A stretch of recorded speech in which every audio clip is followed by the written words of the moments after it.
Assalamualaikum warahmatullahi wabarakatuh. Perbuatan zalim adalah perbuatan yang dimurkai oleh Allah Subhanahu wa ta'ala, yang mana seharusnya kita sebagai seorang muslim tidak boleh meremehkan perbuatan zalim. Perbuatan zalim adalah perbuatan lawan dari keadilan, yaitu menempatkan sesuatu tidak pada tempatnya. Atau kezaliman juga bisa dimaknai dengan perbuatan menganiaya orang lain. Nah, kezaliman dalam Islam ketika dikelompokkan secara besar, secara garis besar, maka terbagi menjadi dua. Kezaliman yang pertama ialah kezaliman seorang hamba kepada Allah Subhanahu wa ta'ala. Kemudian yang kedua ialah kezaliman antara seorang hamba kepada sesama hamba. Yang pertama, kezaliman seorang hamba kepada Allah, yaitu bentuk perbuatan durhaka, menyalahi perintah Allah. Menyalahi perintah Allah yang paling besar adalah perbuatan syirik, sebagaimana disebutkan di dalam Al-Quran surat Luqman. Ketika Luqman berkata kepada anaknya, "Ya bunayya, wahai anakku, wahai putraku, la tusyrik billah, janganlah engkau berbuat syirik kepada Allah. Sesungguhnya perbuatan syirik adalah kezaliman yang amat besar." Jadi kesyirikan itu bagian dari kezaliman. Kezaliman terbesar yaitu syirik. Bagaimana dikatakan tidak zalim ketika seharusnya ibadah itu hanya dipersembahkan kepada Allah Subhanahu wa ta'ala, tetapi ibadah dipersembahkan kepada selain Allah. Padahal Allah lah yang telah menciptakan kita, Allah yang memberikan rezeki, Allah yang memberikan kehidupan, memberikan berbagai macam kenikmatan. Tapi yang disembah bukan Allah, melainkan berhala-berhala atau Tuhan-Tuhan selain Allah Subhanahu wa ta'ala. Ini perbuatan zalim. Innallaha la yaghfiru ayyushraka bihi wa yaghfiru ma duna dzalika liman yasha.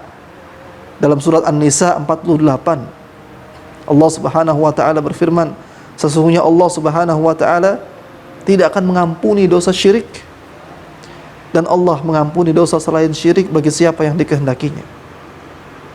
Ini kezaliman yang pertama, kezaliman terbesar, yaitu syirik. Kezaliman yang kedua yaitu kezaliman sesama hamba, seperti kita mencaci maki si fulan, ya, memfitnah si fulan, membunuh seseorang, mengambil harta orang lain. Ini kezaliman, yang mana kezaliman seperti ini akan mengakibatkan kerugian di akhirat kelak. Meskipun kita membawa pahala yang banyak di hadapan Allah Subhanahu wa ta'ala, tetapi kita di sisi lain berbuat zalim kepada manusia lainnya, maka hukumannya adalah akan dibagikan kebaikan-kebaikan kita kepada orang yang pernah kita zalimi. Rasul sallallahu alaihi wasallam pernah bertanya kepada para sahabatnya, "Atadruna mal muflis?" Wahai para sahabat, tahukah kalian siapa orang yang merugi itu?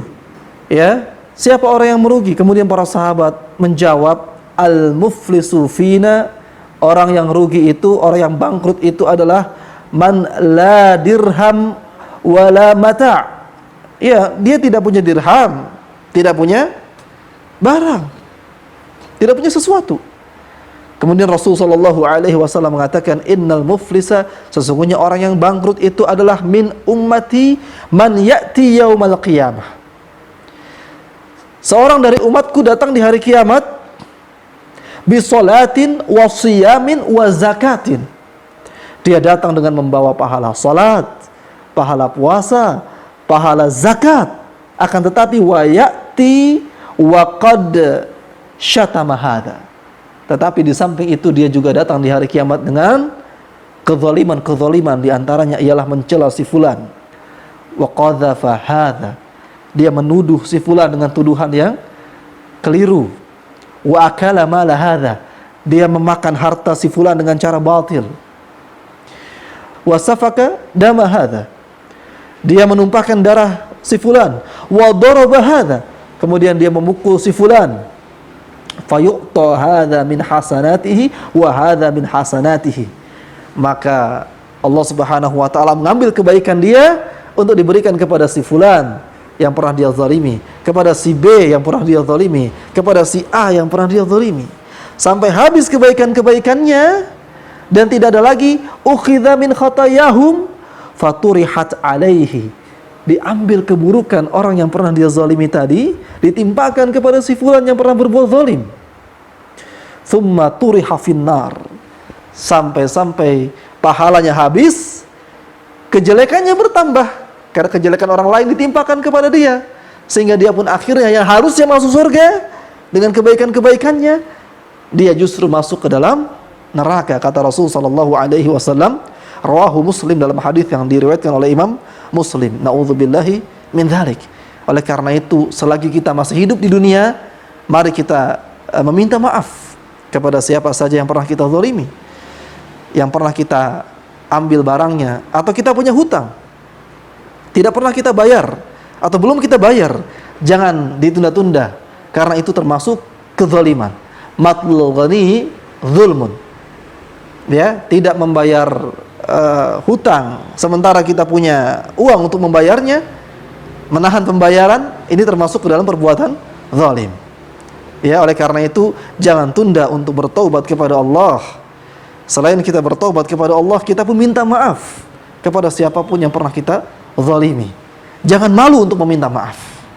Kalau tidak, merugi kita di akhirat kelak. Wallahu a'lam. Semoga bermanfaat. Wassalamualaikum warahmatullahi wabarakatuh.